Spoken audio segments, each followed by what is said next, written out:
Oke, di seri low code no code kali ini kita akan belajar mengenai bagaimana kita membuat environment baru Dataverse yang nantinya akan menjadi fondasi model driven apps kita. Sebelum itu, jangan lupa Anda subscribe ke channel ini untuk Anda bisa dapatkan notifikasi ketika ada video-video baru dari channel ini. Udah? Oke. Dataverse ini menjadi fondasi bagi model driven Power Apps ya. Juga kalau misalkan kita mau memisahkan Dataverse kita atau database model driven apps kita ya antar company kah atau antar purpose kah ya. Misalkan kita mau melakukan separasi.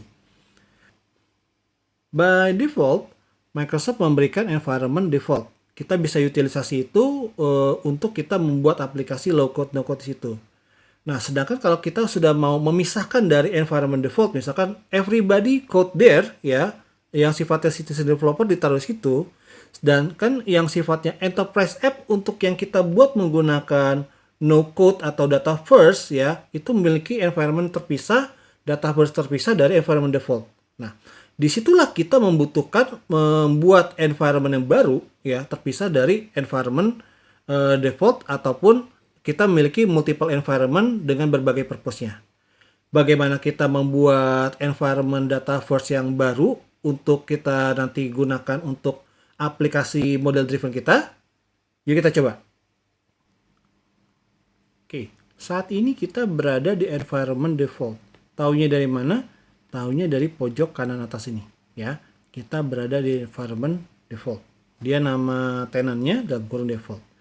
Nah, untuk kita bisa membuat tenan baru, Anda harus at least memiliki license satu Power Apps atau Power Automate Premium atau yang setara ya. Nah, dalam hal ini saya menggunakan di sini plan.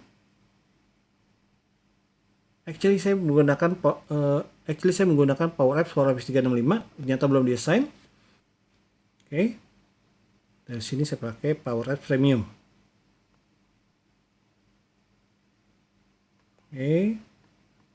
Mungkin butuh waktu untuk bisa tampil di sini ya. Tapi kita bisa langsung untuk bisa masuk ke Power Admin Center. Klik logo gear di sini, kemudian kita ke Admin Center.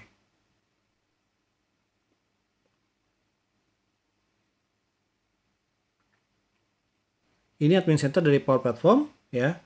Di sini kita bisa memaintain berbagai hal di Power Platform. Kita bisa melihat environment yang ada apa aja ya. Dan juga kita bisa memonitor capacity, kemudian juga melihat billing dan lain sebagainya. Nah, untuk membuat environment baru itu akan memakan kuota dari Dataverse Anda sebesar 1 GB ya.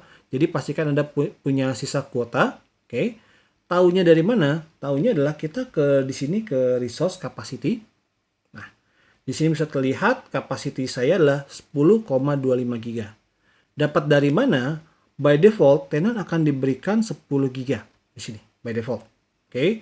Saya mendapatkan 256 MB dari license yang saya punya. Dalam hal ini, kalau saya klik di sini, saya punya license Power Apps tadi yang Power Apps Premium ya. Oke. Dia memberikan 256 GB. Sehingga tenan ini saya memiliki kuota 10,25 giga ya, file 22 giga karena sama seperti ini ya, by default 20 dan dikasih tambahan 2 giga dari license gitu ya. Nah, sekarang kalau kita mau buat environment baru, kita ke environment new.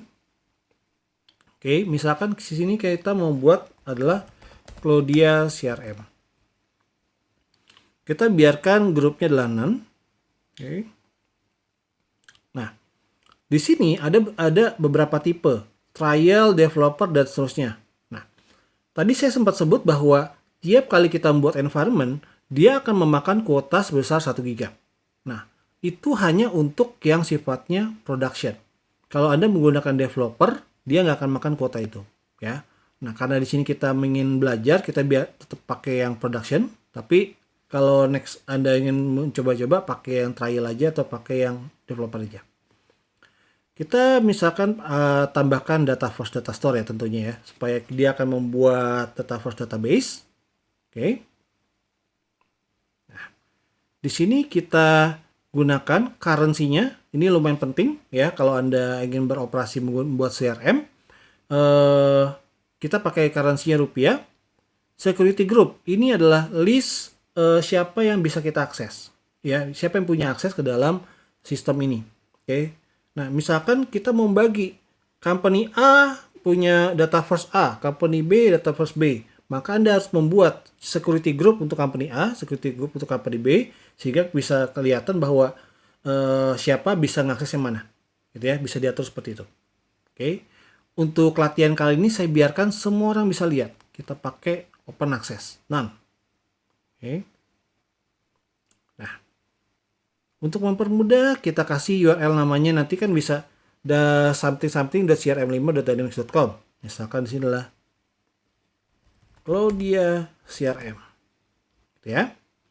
Oke, kita pakai deploy sample apps and data ya, supaya nanti ada sampelnya. Oke. In the way, sample apps and data ini lumayan membantu supaya Anda bisa mengerti bagaimana struktur datanya itu, cara pakainya gimana. Oke. Masih dia melakukan proses preparing ya, atau propagation ya. Kita refresh dulu. Oke, dia udah ready. Walaupun sini bilang udah ready, dia baru bisa diakses mungkin sekitar 5-10 menit ya. Oke, kita masuk sini. Nah, ini admin centernya. Kita bisa set security roles, kita bisa set user siapa saja yang bisa masuk, dan lain sebagainya di sini. Kalau udah selesai, ya, kita balik ke Power Apps. Nah, di sini kalau kita klik akan muncul di sini. Nah, Cloudia CRM. Ini adalah environment yang tadi kita buat, ya. Kita bisa masuk dengan cara kita klik. Nah, apps yang tadi terbuat di environment default itu tidak akan muncul di sini ya, karena obviously dia environment terpisah, ya. Dan datanya pun terpisah. Di sini kita bisa lihat tabel, ya. Ini adalah tabel database Cloudia CRM, ya, yang sifatnya database berbeda dengan yang default, gitu ya.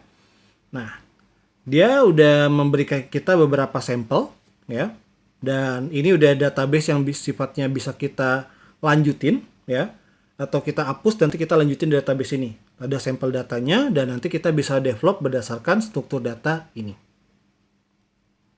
Oke, itu tadi bagaimana kita membuat environment baru pada Dataverse yang nanti kita akan utilisasi di video-video selanjutnya untuk kita bisa membuat aplikasi berdasarkan Dataverse ataupun model driven Power Apps. Untuk sekarang itu dulu.